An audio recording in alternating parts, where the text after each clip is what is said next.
చదువుతుందండి. చెప్పండి ప్రాబ్లం అమ్మా. ఏం లేదండి. ఇలాంటి మెసేజ్ హలో మేము పట్టించుకోము, మీరు పట్టించుకోవద్దు. ఉమ్, మా ఓకే అమ్మాయి అయితే నేను పాఠశాలలోనే ఉంటాను అని చెప్తోందండి. ఇంటికి వచ్చినా సరే, ఎప్పుడు ఇంటికి వచ్చినా ఎప్పుడు పాఠశాలకి వెళ్ళిపోదామా, నాకు అక్కడే బాగుందని అడుగుతుంది, చెప్తుంది ఇంట్లో.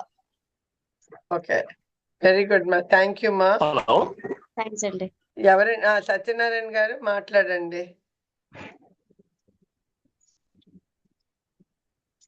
సత్యనారాయణ గారు.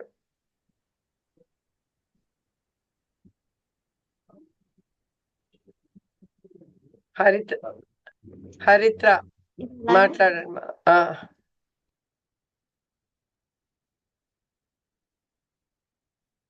హరిత్ర అన్మ్యూట్ చేసుకోండి అమ్మా. ఆ మైక్ లాంటిది కింద నొక్కండి, ఆడియో మైక్ లాంటిది ఓపెన్ చేసుకోండి. హలో, చెప్పండి అమ్మా. నమస్తే మేడం. మా పాప జాయిన్ అయ్యి నెల దాటిందండి. ఫస్ట్ టైం మాట్లాడినప్పుడు కొంచెం బెంగగా మాట్లాడింది, కానీ రెండో ట్రిప్ మాట్లాడినప్పుడు చాలా హ్యాపీగా మాట్లాడిందండి. పాప మాటలను బట్టి ఆ పాప ఎంత హ్యాపీగా ఉందో మేము గమనించామండి. చాలా సంతోషంగా ఉంది. థ్యాంక్ యూ అమ్మా.